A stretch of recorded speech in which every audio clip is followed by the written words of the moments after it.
I'm super excited to introduce our speaker for tonight, which is Sydney Garcia. Sydney has been a fleet volunteer for a number of years now, and I got to meet her through our Two Scientists Walk into a Bar program. She's just a wonderful speaker, an amazing human being, and I'm so happy that she's joining us tonight from Hawaii, nonetheless.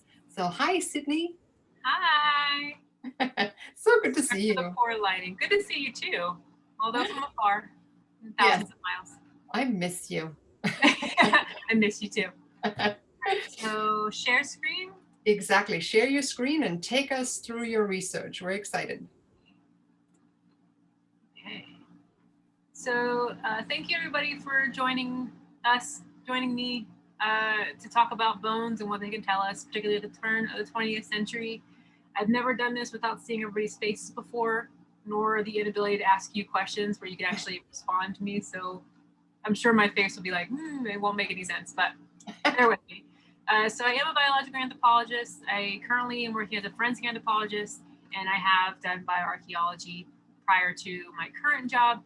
And all of that basically just means I look at bones, interpret them, identify them, hopefully, and ultimately try to get them home in some way, shape, or form.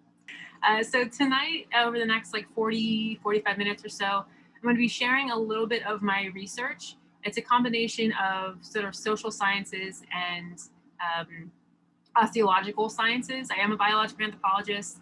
I currently do forensic anthropology, but I also do bioarchaeology, which in general just means I look at bones and identify people.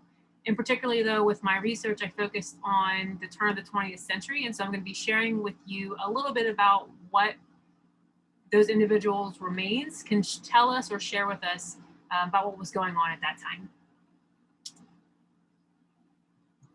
So I do want to get you all a little bit grounded in how this is going to go, although the titles that you see on this screen right now are not going to transfer over to the next titles, but the theme is there. So I'm going to give you an overview of what collections or assemblages actually are. And I'm going to be going back and forth between saying collections, assemblage, populations of people, associating people with something like a collection is dehumanizing them. And so I'm trying to change how we are describing people that are resting within these spaces. And I'm going to be touching on sort of the uses of these assemblages as well as how they were developed. It will be completely brief and overview, but I want you to just sort of think about that history in order to understand the significance of doing research like this. I will also share some of the purpose of why I did this research, a little bit historical background on the regions, and I keep alluding to regions. I swear I'm going to explain what that is, and the populations that live in them or lived in them, past tense.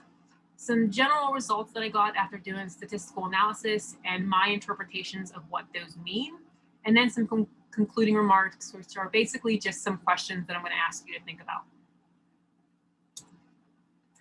I do want to note that you will be seeing images of human remains. I ask you to please not take screenshots, photos of them. I know this is live so people can see them, but please don't keep any for your own personal use out of respect for the research, but mostly for the respect of the individuals that I learned from.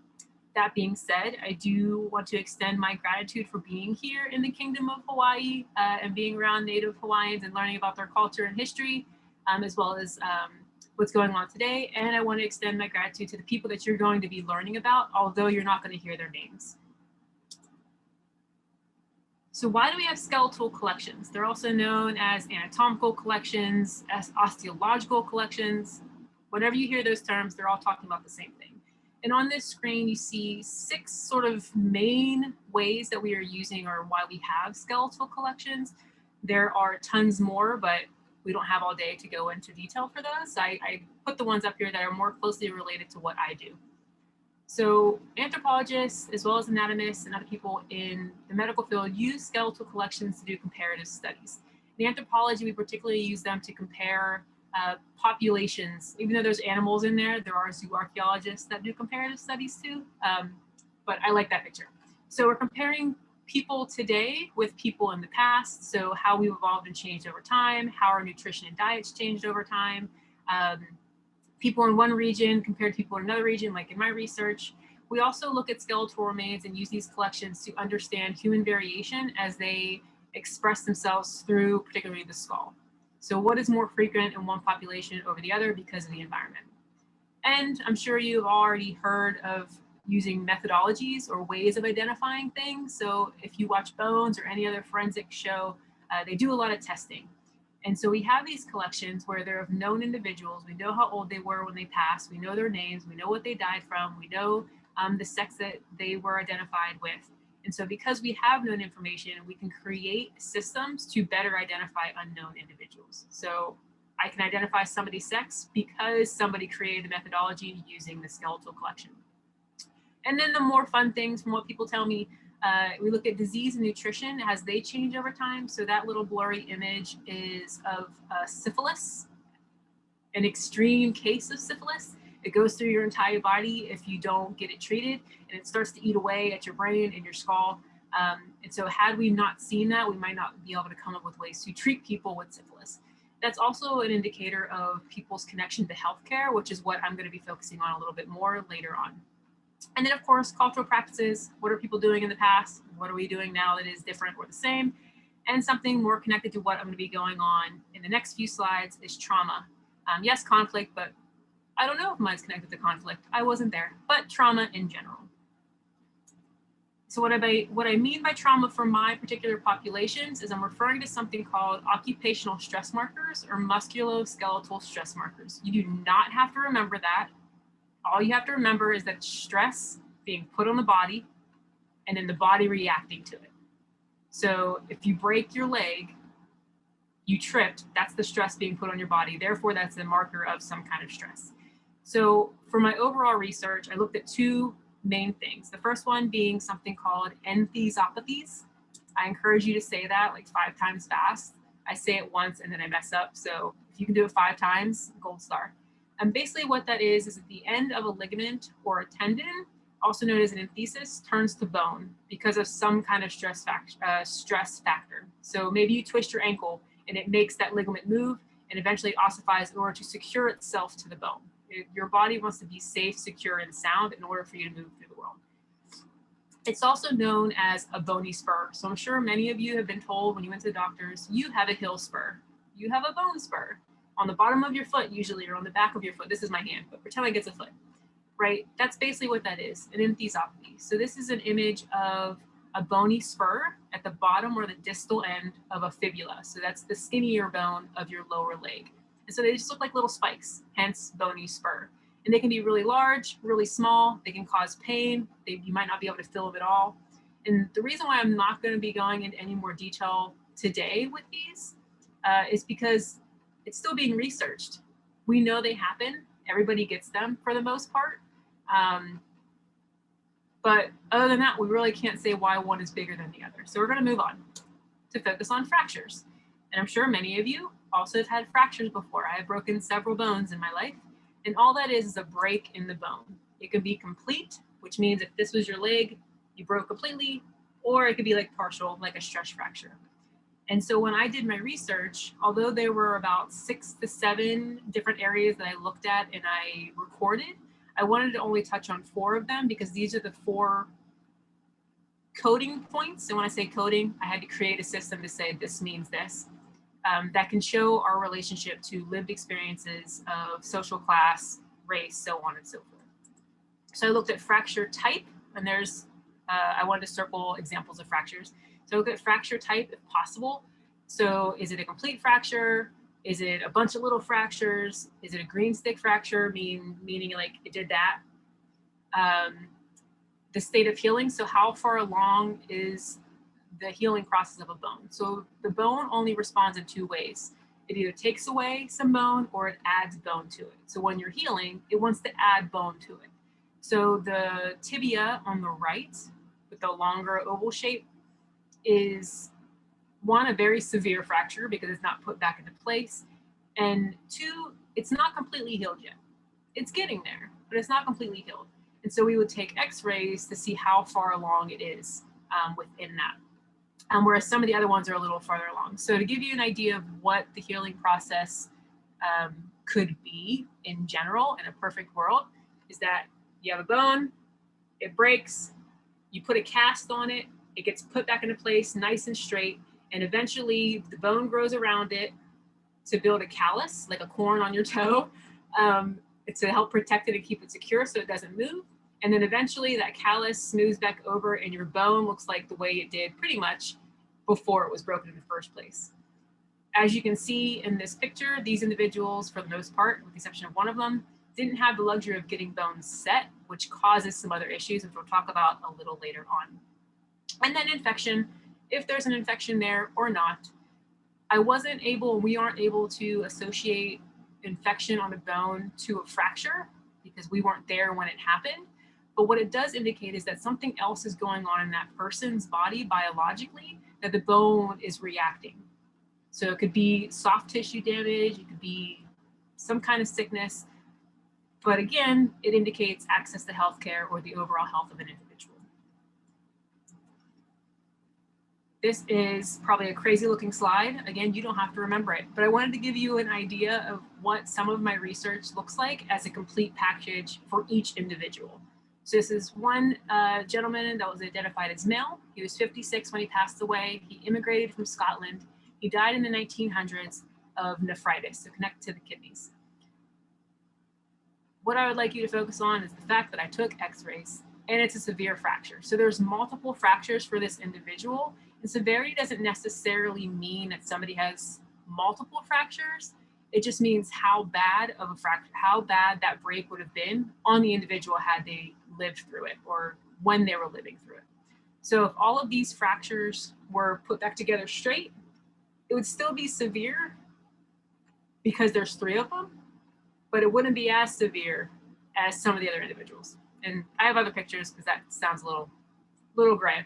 But that bottom right one, the fibula, you can see that it's disjointed because it wasn't set. So that's an indicator that that person did not go to the doctor or didn't know that their leg was broke or didn't wrap it themselves. So moving on. So now that you know basically what I was looking at with fractures, now you know what skeletal collections can be used for. I want to give you a little more background on how collections are created. And again, this is another support or more information to understand why research like this is important for understanding our history and then how we should change it in the future. And I'm going to start with where we are at today and then go back in time. So from the mid-1900s to present, skeletal collections are often created from unknown individuals. So John and Jane Does, if they're not reburied, if there's a significant amount of them, they're put into research institutions to learn something from them. Still hopes of trying to get them identified, but sometimes they end up at universities. Also donations. So just like donating your body to science, people often donate their bodies to collections so people can learn about them. And even people have opportunities to will themselves. So write in your will that you want to be donated to the Body Farm in Tennessee. And the Body Farm in Tennessee, if you haven't heard of it, is one of many research institutions where forensic scientists place human remains in different environments and scenarios so we can better understand how bodies decompose, so we can better identify and understand what's going on when we find a body. Now, taking some step back before then, from the mid-1800s to the early 1900s, collections primarily consisted of convicts, so people that passed away while in prisons and jails, unclaimed individuals, so say it was somebody that immigrated here and they didn't have any loved ones, they went unclaimed, and people that were released to the state. So for example, if you couldn't afford to bury your loved one and get them home or put to rest, you signed off for them to be released to the state, and then the state would give them to various universities for studies. Again, unknowns, that happens a lot. People that were unearthed, however that may be, building a railroad, digging in the backyard, sometimes those are donated and given to universities during that time, and expositions. So today, archaeologists, we still get paid to go out and do research studies, but it's not in the same way. During that time period, archaeologists and bioarchaeologists were being paid specifically to go out and find skulls. So people can learn about trepanation, which is cutting out the head to release pressure.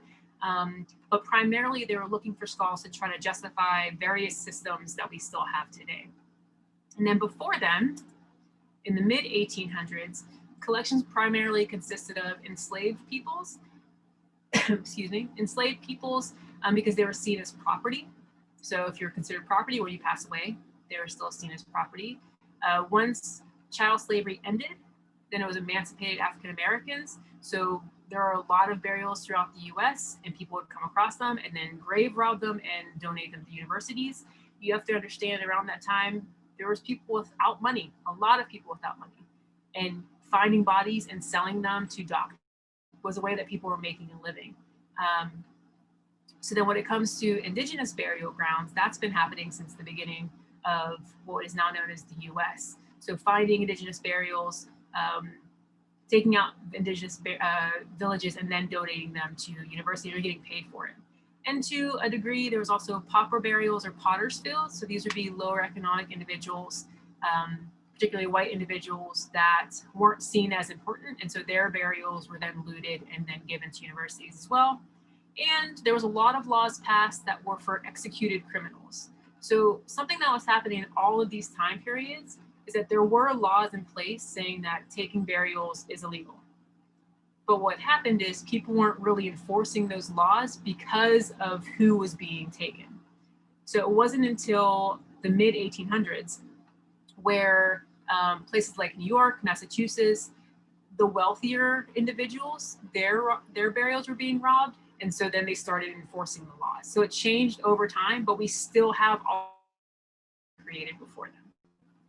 That was a little longer than I expected, but we'll continue on. So that's the history of those collections. So for my two regions, I fall within that middle ground. So the mid 1800s to the early-ish 1900s. And the two anatomists and scientists that put these assemblages together is Dr. Robert J. Terry and Dr. George S. Huntington, which I'll show you in a minute. So Terry was an anatomist in St. Louis. And so all of the individuals within that assemblage are from the regions or the areas of St. Louis. And he started doing this in the 1800s, and then he ended in the 1960s when Dr. Mildred Trotter took on that space and tried to change some of the bias that was in it. There was a lot of males, so she started adding females to it. And it consists of over 1,700 complete individuals, which is amazing because the more complete you have of a person, the more comparative studies you can do. There are also death masks made, so a plaster mold of somebody's face, and hair samples were taken. Now for George Huntington, the region that he was in New York City, so all of the individuals were found in almshouses, on the side of the road, various hospitals of the boroughs of New York City. And this was in the late 1800s to the early 1920s, so some overlap between Terry.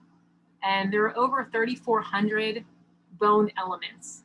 So there are no complete skeletal remains within this assemblage, and often they're commingled, which just means mixing. So you might have like 3 femurs, but we only have 2. So that means that there's at least 2 people there. So it's very tricky to do a study on this, but it's needed because their stories need to be shared as well. And then he also included immigrant status, which I find very interesting. Terry, although there were a lot of immigrants within St. Louis, he didn't make a point to record that, whereas Huntington did. Now, although they're 2 different regions, 2 different people, they both have some of the core things that any collection has to varying degrees. So we have the occupation at time of death. So what were people doing when they died? Their cause of death, the age of the individual, the perceived sex of the individual, and the perceived race or social race, as I call it, of that individual. And so moving forward, you're going to hear me say socio-race instead of race. Since race is not biological, I wanted to really push on the fact that even though it's not, it has social implications, which you're going to see in the results of my study. Now going to the purposes, there's a lot. You could read this slide, but in general, I wanted to help document their history, continue to document their history because we already know a lot about that time period. I wanted to look at sort of the disparities between various groups. So they are all lower economic status people, but they come from different ethnic and racial backgrounds, different sex backgrounds and gender roles. I want to analyze the relationship between biology and culture. So it's one thing to say somebody has a fracture.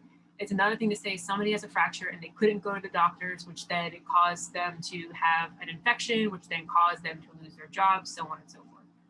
And the overarching one is I wanted to highlight, yes, the struggles that they were living through, but also the resilience of individuals. So even though we're looking at bones, you can see resilience through them. Now, in summarizing all of that and then narrowing down to what I actually got to learn from is, again, for this talk, we're looking at fractures and their relationship to lived experiences as a result of a social grouping, whether that be a sex, a social race, an age, a region. The time period particularly is 1898 to 1925, plus or minus a couple years. So again, that's the overlap between those two regions. And then after looking at thousands of people, I only got 277. So if you're curious as to why that is, you can ask at the end, but I got 277 individuals that I could learn from. 119 of them are from St. Louis and 158 of them are from New York City, New York. Now you're going to see a series of charts. Yep, I'm just going to show you some things that are on them. So for St. Louis and New York, after recording everything and tallying and making biological profiles of everybody, for St. Louis and New York, most of the individuals were identified as male. People that were identified as white. That was different is that New York City, the majority of the people in my sample were of middle-age adulthood, so 36 to 54 in my categorization. And in St. Louis, they were of older age individuals, so 55 plus. If you want to hear my interpretation as to why that is, we can talk about it at another time, or you can come up with your own hypotheses, because you could, if you sit down and think about it, you could probably figure out why there's older individuals in the Midwest and younger individuals or middle-aged individuals in New York City at the turn of the 20th century. Now, the significance of this time period, what is going on? There's a lot going on, socially, economically, industrially. There's a lot of depressions in our history. There was one that just ended in the late 1800s, one that started just after my time period, and then a few smaller ones between that time period. So there were jobs, there were unavailable, I can't even talk today. There weren't enough jobs for the people that were here, but then we were still getting a lot of people coming in for better life. And then there were jobs that were opening up because of World War II and soldiers leaving, but then those jobs actually weren't opening because the Depression was taking them off. So there's just a lot of turmoil going on. World War I, again, so you have people leaving and people coming in. You have second and third wave immigration, which is actually the highest waves of immigration until present day. And primarily these individuals, because of exclusionary acts, primarily these individuals are coming from Southern and Eastern Europe.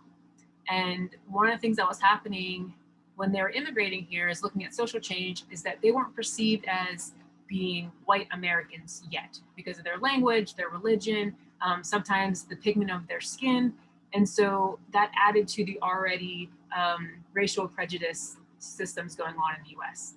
We also have the Great Migration. There was always people moving into the North from the South once emancipation happened, but the Great Migration was really happening around 1916 to the 1970s. So African Americans from the South moving into the North and the Midwest to find jobs and a better life, and moving into the major cities like St. Louis, Pittsburgh, New York, Chicago, Cleveland.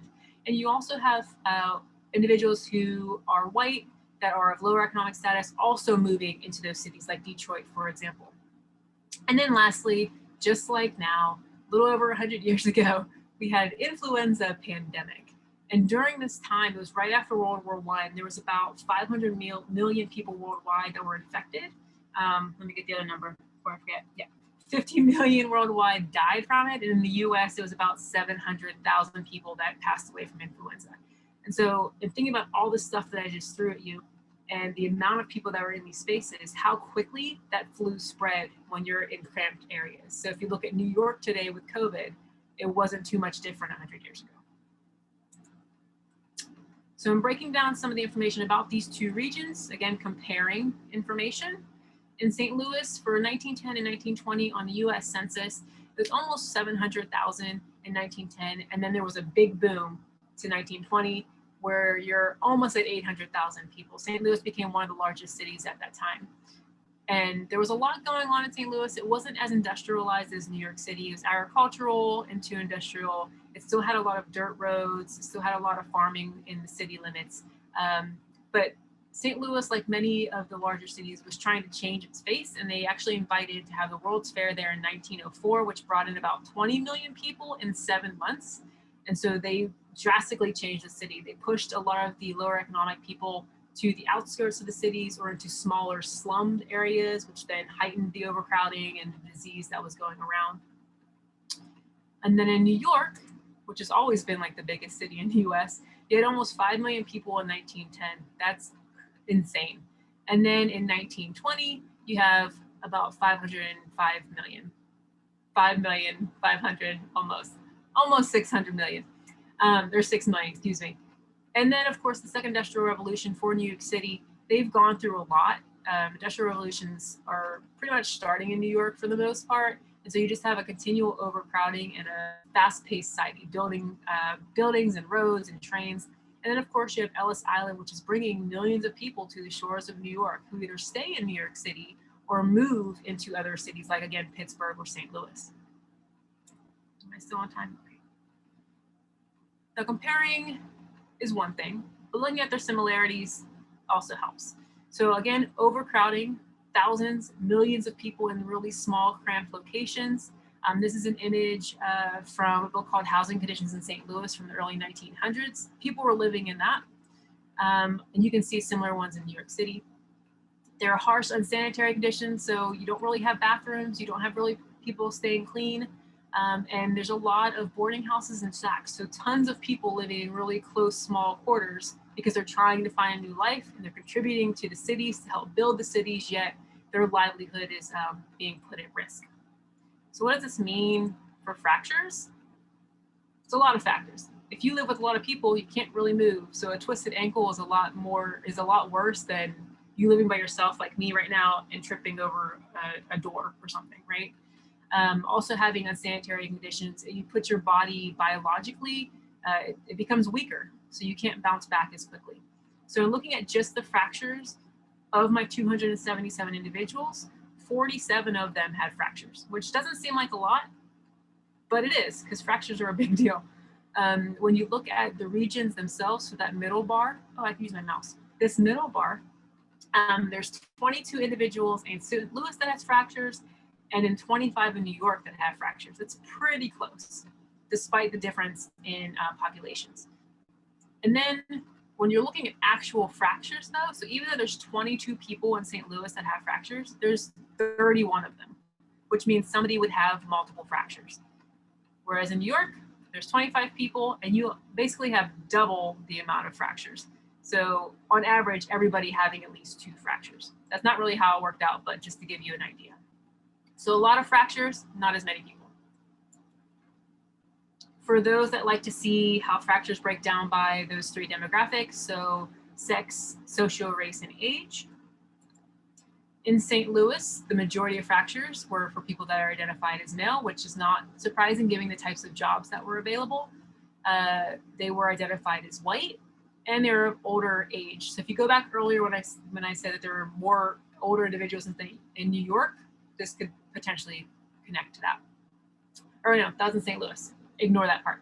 And then in New York City, we have the majority being male, once again, white, and of an older age. So they're the same.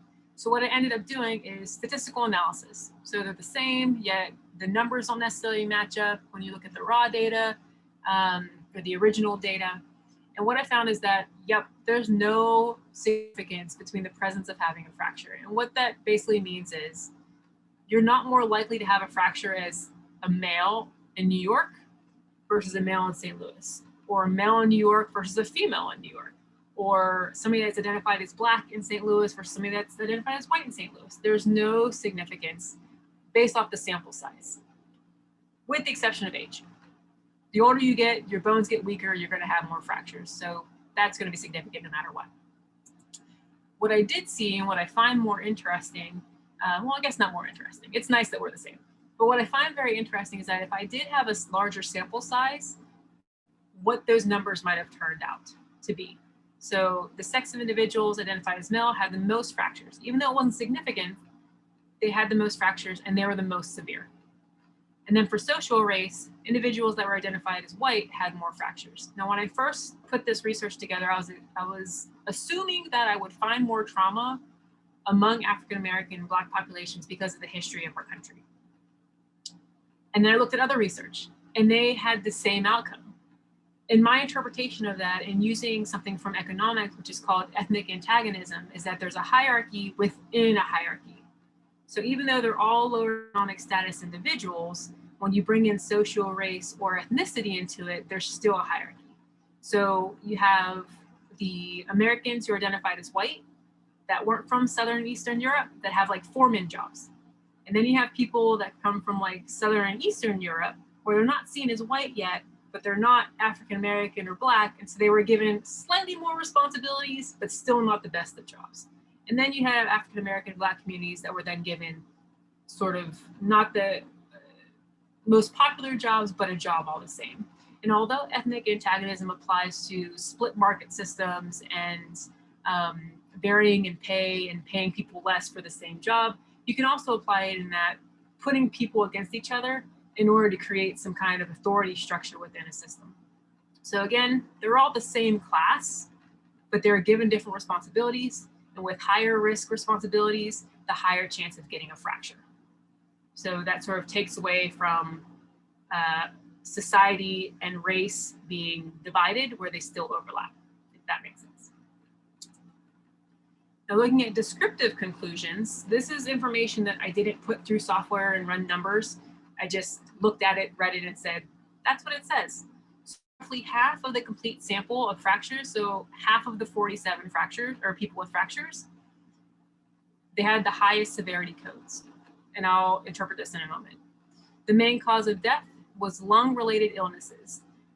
So if you live in an overpopulated system, or if you live in an area that has a lot of COVID and you're all crammed in one spot, it's going to spread quicker and people are going to succumb to those illnesses in higher frequencies.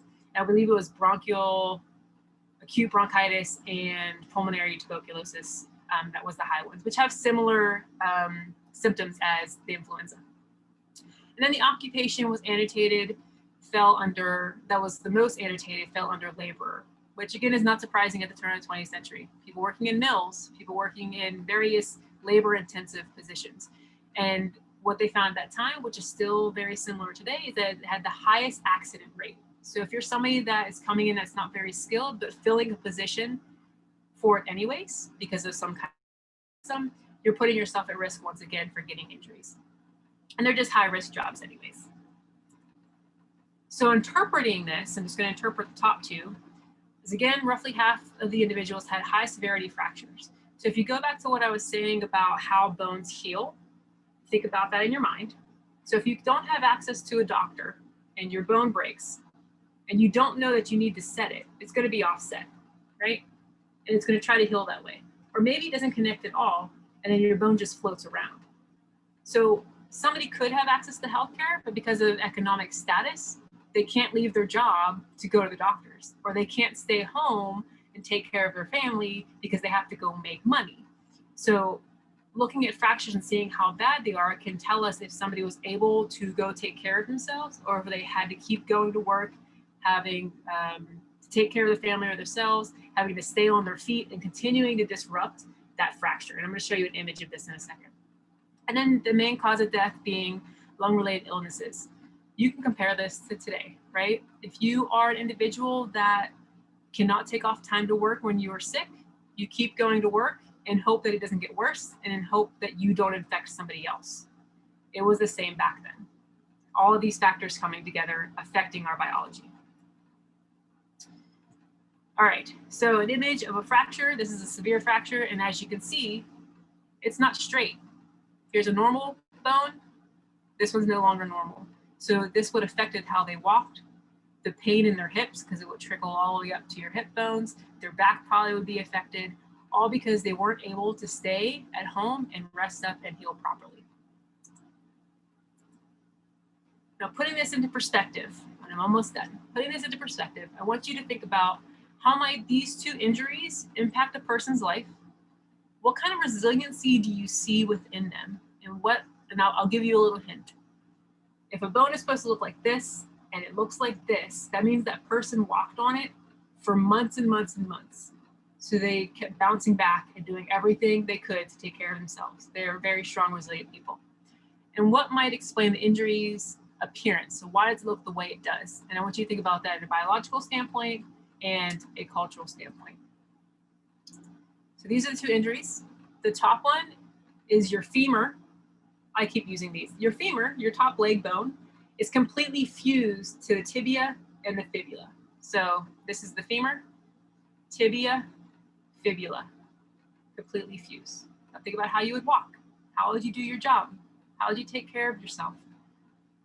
What would you do if you could go to the doctor? And then this bottom one, I broke both my hips, so that's probably why this one sticks out to me the most. This is not what your acetabulums or your ball and socket in your hips are supposed to look like. This looks like marble because there's no more cartilage left, and it kept rubbing back and forth. So every time this person walked, it went back and forth. Andrea, your face, it went back and forth. So the resilience of this individual to continue living in order to do what they needed to is amazing. That being said, they should have had the healthcare access that they deserved to make sure that this didn't happen. So in closing, because I can't really ask you this in person, what does this mean for us today? How is this history repeating itself? Does this reveal anything new to you? And how can you relate or practice empathy to those who don't hold the same lived experiences as yourself? Additionally, understanding the people that are in these collections, right? They all have names. They all had somebody that loved them somewhere, and now they live in a box in a museum, resting in some kind of space. So keep those with you. And then this last picture, that was my last recent bone. That's my pinky toe. Not a complete break. I survived because I had healthcare. Thank you. That's all. Thank you so much, Sydney. I love this talk. I must admit I've seen it at least once before, and I'm just always fascinated by the research you did and what you learned from it. And I know there's much more that can be learned. I'm going to unshare your screen for a second. Do that. Yeah. This way we get the full view of you, which is nice when we get to the question section. So I know it always takes a little while for people to type in the questions. Everybody, if you have a question, there's the little Q&A function below. It's like two little speech bubbles, and you can open that up and you can type in your question. You can also raise your hand. It's a small enough group tonight that I can unmute you if you like. If you go over to your, I think you click participants and then you hover over your name, you have the chance to raise a hand so we can ask a question. But until everybody's ready with that, and I'm going to pull my screen over here so I can see if somebody's asking a question. I'm going to ask you a question real quick. So you said that in New York, it wasn't complete remains, right? You had a little bit of a mix up. Sometimes you had 3 bones where there only should have been 2. If you would go back with today's technology, so much improved, could you do DNA samples, and could you, or would you even go back and take samples and see if you can figure this out? Which bone belongs to who, and kind of sort it better than it currently is? All right, so would I go back? So using that example of like 3 femurs, testing them to see who belongs to who. Mm-hmm. Yeah, I wish I could. Yeah, one of the things that I set out to do when I first took on this research was I wanted to help take away some of the mixing of individuals, but it was so bad, and I was only there for 3 months. I didn't have the time to really look at each individual bone and try to tease it out that way. So yeah, if I had all the funds in the world, I would go and test them and then put them with themselves. Yeah. Yeah, I think that, I mean, it is possible though, right? With today's DNA technology, and is it possible to really just separate them out? Yeah, you wouldn't necessarily know who it is unless they have like a relative on ancestry.com or something. Yeah. But you can say like, this DNA is not the same as this DNA. Yeah. Would you be surprised to find a more complete set? Could it be that the remains were just, for whatever reason, so jumbled up that maybe one bone or whatever landed in a different pile and the person's arm landed here, so that it would give you the opportunity to actually find more complete sets of people? Do you think that's a possibility? I think that unfortunately, if there's a grant that can come along to like pay people to do that, I think that is very possible. One of the things that Huntington did was he looked for things he found as interesting. Mm-hmm. So say somebody got a gunshot wound in their like ulna, their arm bone, and syphilis on their leg bone. That's a stretch, but like on their leg bone, he would separate them because of the studies you can do on them. Got it. So yeah, I'm for sure there are people that were teased out and moved around, but he also sometimes only took one bone and left the rest of the person there. Yeah, interesting how that works. And then I had another question. I have to look it up real quick. What else was there that surprised you, that gave you some insight into the living of the turn of the century that you maybe didn't know yet from photos or accounts of people, of how they lived back in the days? Was something that surprised you?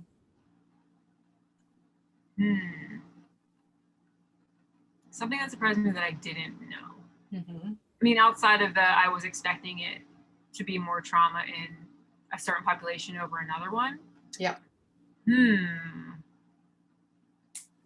I guess the variety of, that's probably a bad way to say it, the variety of pathology that was there.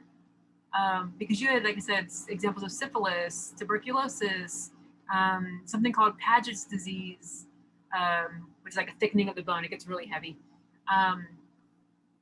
All within like the same population, and I would expect that if they were infectious, that you would have more people with them. But it seemed like it was like one-off examples of it. And like I knew those diseases and pathologies were common. I think it's more like the amount that was there that I was surprised by. Yeah. And I guess the other surprise was, even though, like I said, half of the people with fractures had severe coding for their fractures, it wasn't as high as I thought it would be. So it still indicates inadequate healthcare, but not as drastically as I went into it. Okay. So you came out with your expectations not necessarily proven right. Right. Yeah, my hypothesis was wrong. I'm still intrigued by the socioeconomics of, you had a population that you expected to see more fractures because of their socioeconomic situation and because of the race background, and that didn't pan out. But you said that it was most likely because, you know, some people moved up because they were seen as different, so they had better positions. But I always thought that with better position comes less risk. But you said it the other way around. Can you explain that a little bit for me? Yes. So I wouldn't necessarily think of it as, no, I'll give an example. So again, like certain classes of individuals given like the foreman job. So you lose part of the working piece and you're like delegating things to people, right? Yeah. When it comes to labor jobs, some of those responsibilities would be like driving a forklift. That's a big response, not at that time, but today. That's a big responsibility, but you're not the foreman, right? Yeah. So at that time, it could have been somebody that was actually putting up the walls or putting out the, what are those called? Not the rebar, but those big metal like structures. Yeah. That's a higher responsibility and a higher risk, but you're not the one calling the shots. Got it. And that's why you have a better Whereas chance. the other person is like sweeping or drilling holes or something. Yeah. Oh, we have a question coming in. Peter's asking, have your research results been used in any ways that were unexpected and surprising for you? Ooh, that's a good question. No, not yet. I just finished the research in May, and I have, outside of my thesis, I haven't published it in any journals yet. I plan to, so I'm going to keep that question with me. Yeah, I'm really curious as to how people will interpret the data themselves and also apply it. Yeah, that's a great question. I like it a lot. Thanks, Peter. That was a good one. If if you would have to do another thesis, which I hope you don't, but if you had to do another one, what research would you pick now? What is an area of interest where you think, especially with what's going on in today's world, where you could make a difference with your research and shed some light on things that maybe people didn't know or don't know? There's a lot of things I want to do, Mm-hmm. but the core of all of those is still trying to find ways of showing commonality, and the ability to bounce back when there's the commonality as well, that support that's there.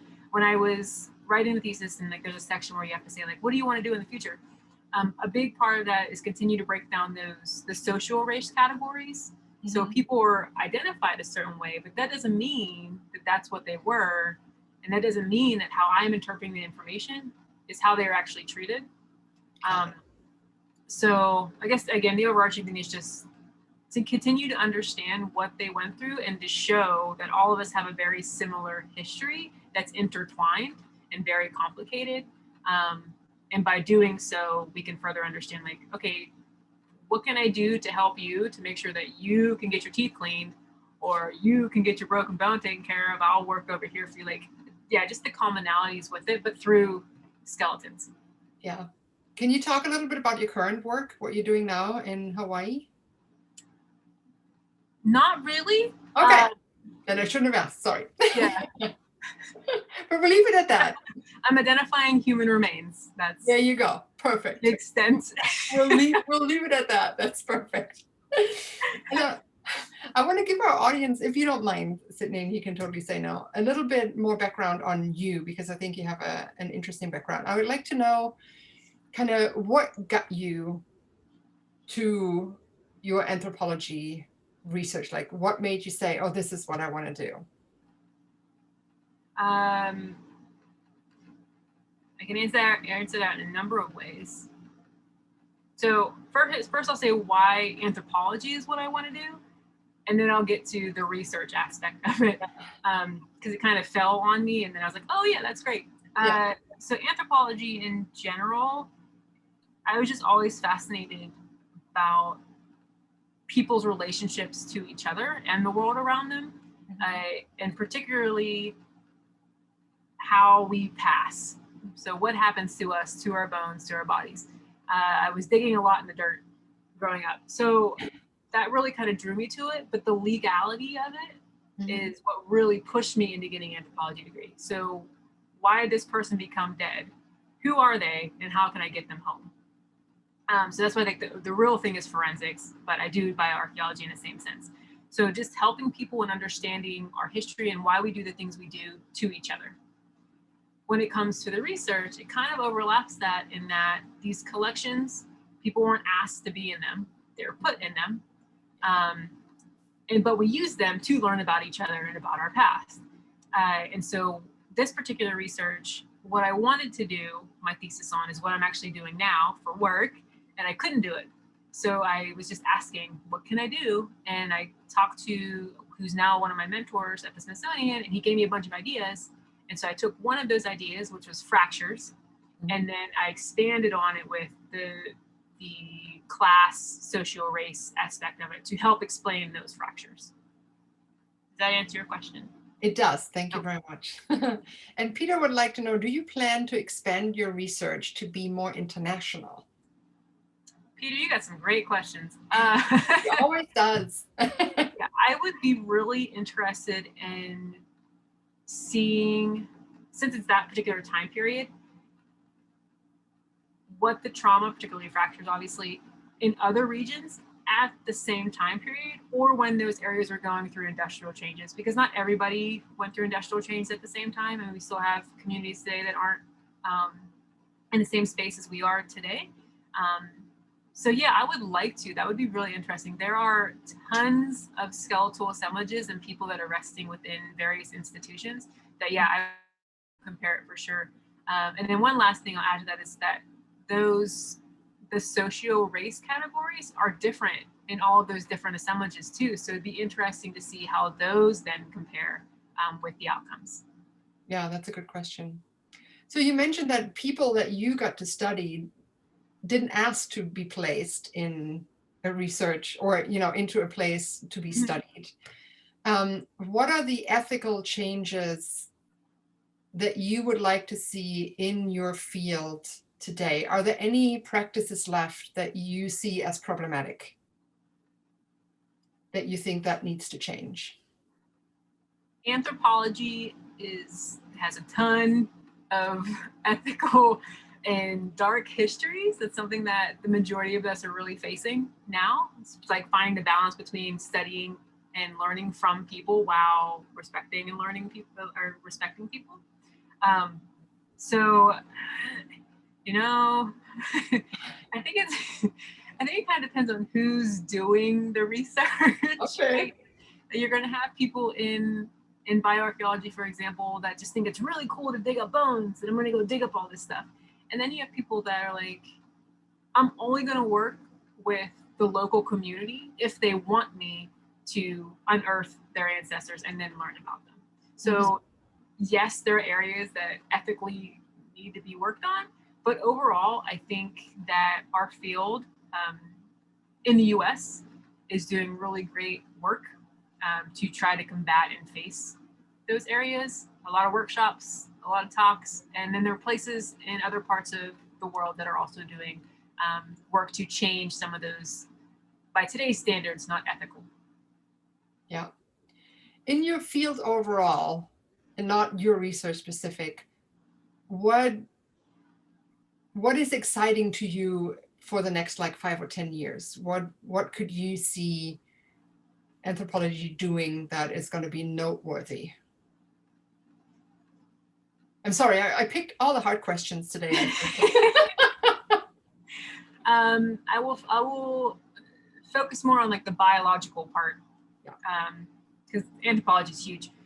So for biological anthropologists, whatever gamut that is in subfield, I would be really. You said what I'd be most excited for, or what I want to be? Yeah. No. What you see is gonna.